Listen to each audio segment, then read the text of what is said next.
Happy Saturday to you, everyone. I hope you're doing well. Man, I tell you, it's raining cats and dogs here. Rain is coming down everywhere, water's flowing everywhere. So I thought this would be a fantastic time to talk about peeing. Yeah, again, all this water, I mean, perfect setting for it.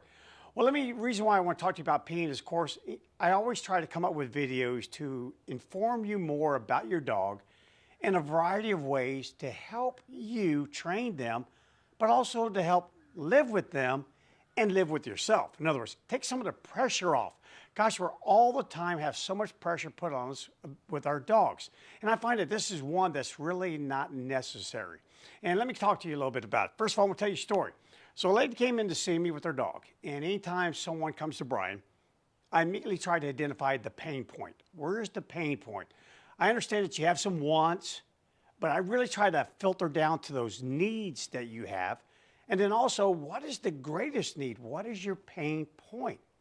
And while I'm talking to this lady, we're going over pulling and jumping up on me and her young dog. Next thing you know, she goes, well, I tell you what, here's the greatest pain that I have. And that's when my dog won't go TT when I tell it to. Do you know what I mean? I said, well, okay, you mean TT like in maturation? And she goes, no, TT. I go, okay, TT it is then.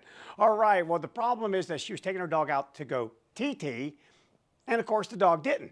And it didn't always do that. And it would just frustrate her to no end because she had to get ready to go to work and do several other things in her household. And she's thinking, oh my gosh, I'm going to bring you back in my house and you're going to go potty inside my house. So you need to go exactly when I tell you to go because I know you have to go. And that's the thing that I led into. I asked her, I said, how do you know your dog had to go? You're sitting there telling me that, okay, go TT, stop smelling the ground, stop doing this, stop doing that because I know you need to go. So I had to ask, how do you know your dog needed to go at that moment or any other time? She goes, well, she drank some water and she drank a lot of it. And if I drink that much water, I definitely would have to go TT. So I knew she had to go. And if I brought her inside, I knew she'd go inside my house. I go, did she? Well, no, not all the time. Okay, so let me break it down to you. How do we know? Because again, I've been there. I own dogs. I raise puppies. And I've taken them around and said, hey, go potty. And they didn't go right then.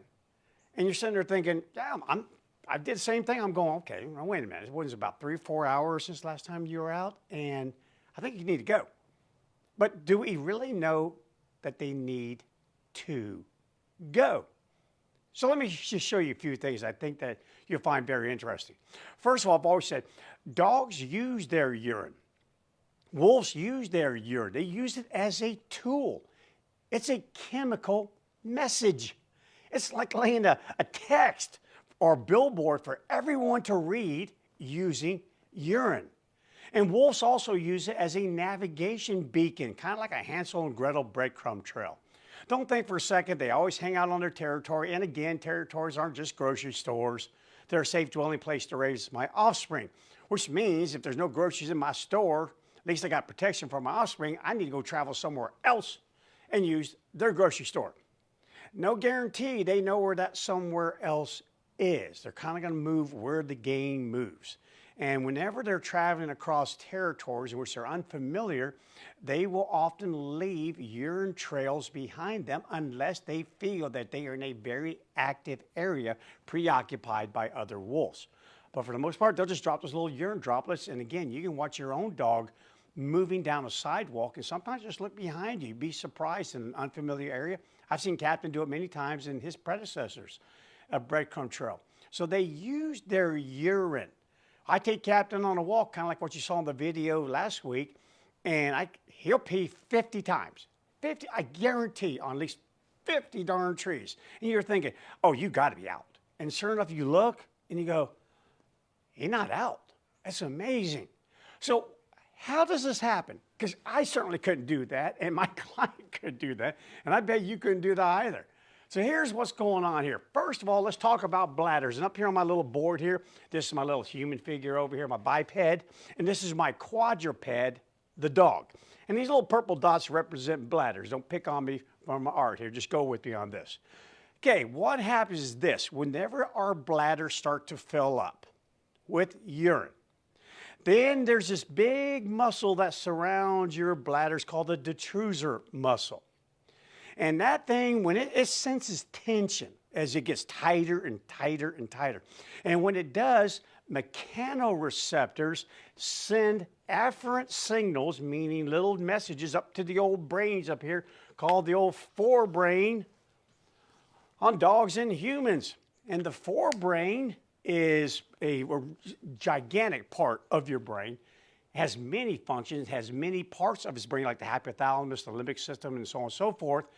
And it takes note of your emotions and the surroundings, and taking all that into account, it's going, okay, bladder, got it. You need to pee. Got it. I'm picking that up here. But here's the deal.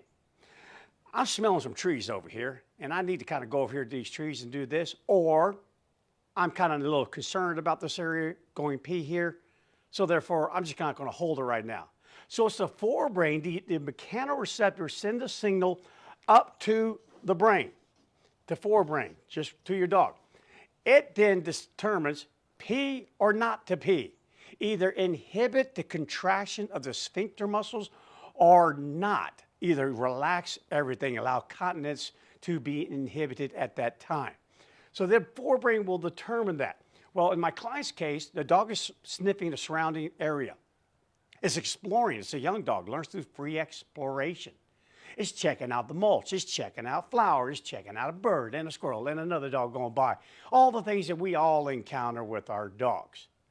And even though maybe the mechanoreceptors are saying, hey, brain, we kind of need to go here. The brain's going, no, we don't really need to go just at this moment. So that's one factor that's going on. The other factor is this. When our bladders get full, we have constant pressure because we're bipeds. Constant downward gravity pressure on the good old urethra tube right here, the thing that allows that urine to go out, and on the sphincter, smooth muscle, sphincter muscles. And we always have that pressure because we're humans. You know, you bounce up around. Just this morning, Kara and I were going for a run on our trail, and I'm going, you know what, there's a difference between running and walking at a really fast pace. When I run, things get to bouncing. And when they get to bouncing, my old bladder gets to doing this thing right here. Maybe it's lost a little of its ability over the years, but it gets to bouncing up and down and up and down and up and down. Which means I got to go pee. And which is really easy for a guy in the woods, not so easy for Kara, who's running also in the woods with me. But we're going down. But your dog here, here's the difference. Here's a major difference. Major. Their bladders fall cranially. The weight of the urine pulls the bladder into their abdominal cavity. Yeah, not straight down on the old urethra, kind of a little away from the old urethra, into the abdominal cavity, which then leaves them, we believe, more of a sensation of, I'm kind of full. Not that I have to go. And that's why dogs can actually store, depending upon, again, their age and any other comorbidity issues that they might have physically, but depending upon their age and how much training they've given to their bodies to hold it, can hold a full bladder up to 10 to 12 hours. Whereas us humans, the average bladder can hold about 2 cups of liquid, and it can hold it from anywhere from only about 2 to 5 hours. And because of this constant weight going down, the position of the bladder and us versus a quadruped, we have to actively think about holding it. Hence why you see little kids, they're preoccupied. Again, their forebrain is playing a video game. I remember our son years and years ago, little bitty kid. You're walking inside of a store, and there's all these video game displays. And there he is, playing these video games, doing the pee-pee dance, baby, back and forth. Actively suppressing, constricting that urethra and the sphincter, making sure I don't have any leakage in here. And it's an active, you have to do it. Your weight continuously impacts the urethra, and continence demands more active resistance in us bipeds than it does quadrupeds.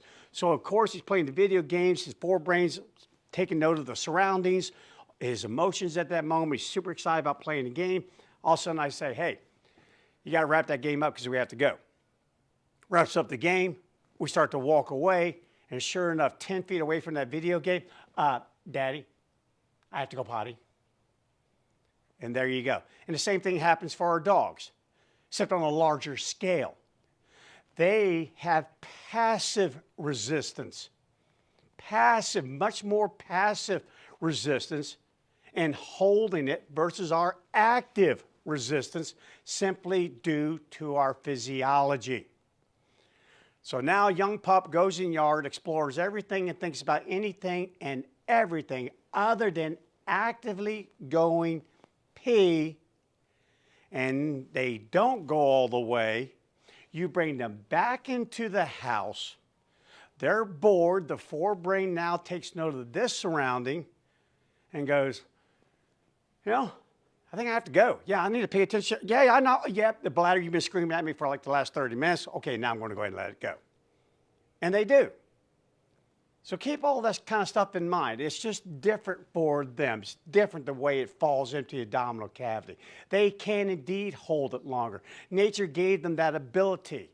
Studies right now are being conducted to determine what is the number of mechanoreceptors they have. How is the difference in their detrusor muscle around their bladder in comparison to ours? Because they can hold it. They can actively inhibit their sphincter muscle in the urethra so that they can pee one little drop on one tree and then do that 50 times over and over again. Just the same way they can go out in your yard, let a little bit out, you think, okay, good job. My dog just went potty. That's awesome. Let's go back inside the house. I'm going to get ready for work. And 10 minutes later, you come walking in the room and you go, seriously? I just had you out 10 minutes ago. I mean, has it happened to you? I know it has. If you own a dog, it has. Happened to me. Happened to you. And you're just thinking, what gives here? Well, of course, this is what gives. Yeah, first of all, I have a far more control over my sphincter and my urethra than you do, you biped. And I can let just a little bit at a time, and I just don't ever feel as uncomfortable as you do. I can go far longer than you can. They can do it. So the moral of the story is, first of all, give yourself a break. Give your dog a break. This lady, she got really upset at her dog. Her dog's out in the yard. She said, Sally Ann, I mean it. I mean it. You stop what you're doing right now, and you go pee. You hear me? You go TT. Yeah, TT is what it was. You go TT right now.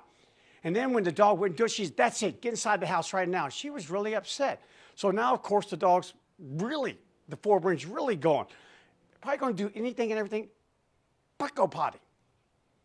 And by the way, just on a side note, same thing happens up here where the old colon is for the dog.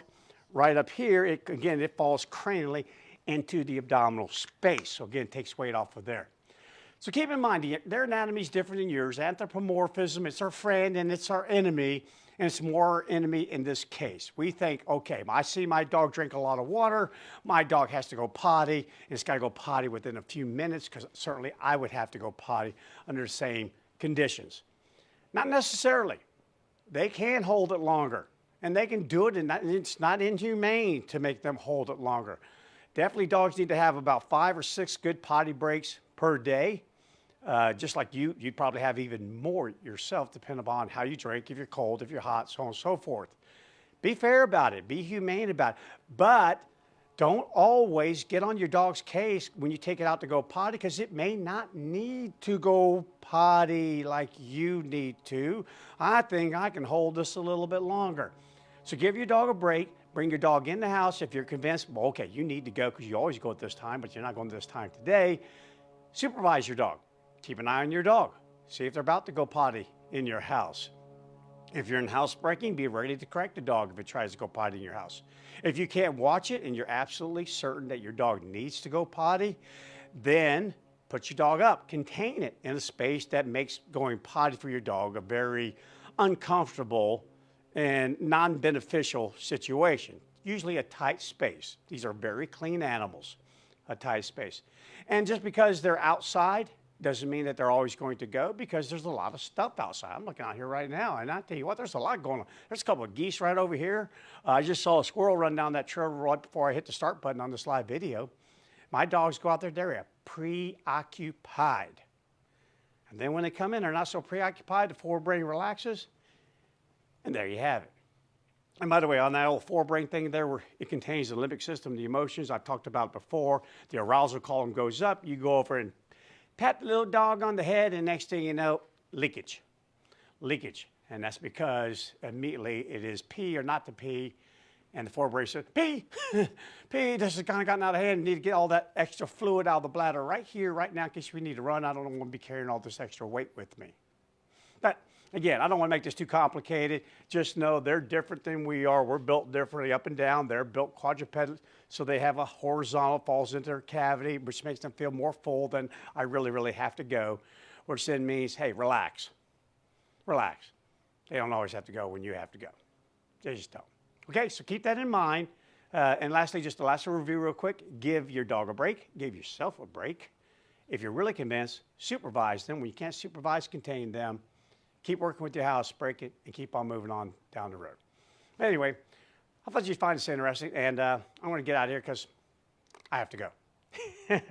Talk to you later. Take care.